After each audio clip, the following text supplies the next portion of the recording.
पन्हाळा नगर परिषदेच्या निवडणुकीत जनसुराज्य शक्ती पक्षाच्या जयश्री प्रकाश पोवार या नगराध्यक्षा म्हणून निवडून आल्या.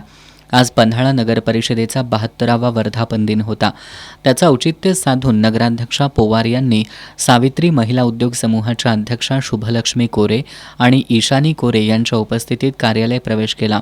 यावेळी शुभलक्ष्मी कोरे यांनी नगराध्यक्षा पोवार यांच्यासह सर्वच नवनिर्वाचित नगरसेवकांचा सत्कार करून त्यांना यशस्वी कारकिर्दीसाठी शुभेच्छा दिल्या. यावेळी नगराध्यक्षा जयश्री पोवार यांनी किल्ले पन्हाळगड पुढील 5 वर्षात शैक्षणिक, सामाजिक, सांस्कृतिक, आरोग्य आणि पर्यटनदृष्ट्या राज्याच्या नकाशावर यावा यासाठी प्रयत्न करणार असल्याचं सांगितलं.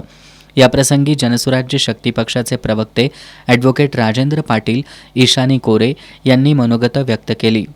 कार्यक्रमाला मुख्याधिकारी चेतनकुमार माळी, ॲडव्होकेट रवींद्र तोरसे यांच्यासह नवनिर्वाचित नगरसेवक उपस्थित होते.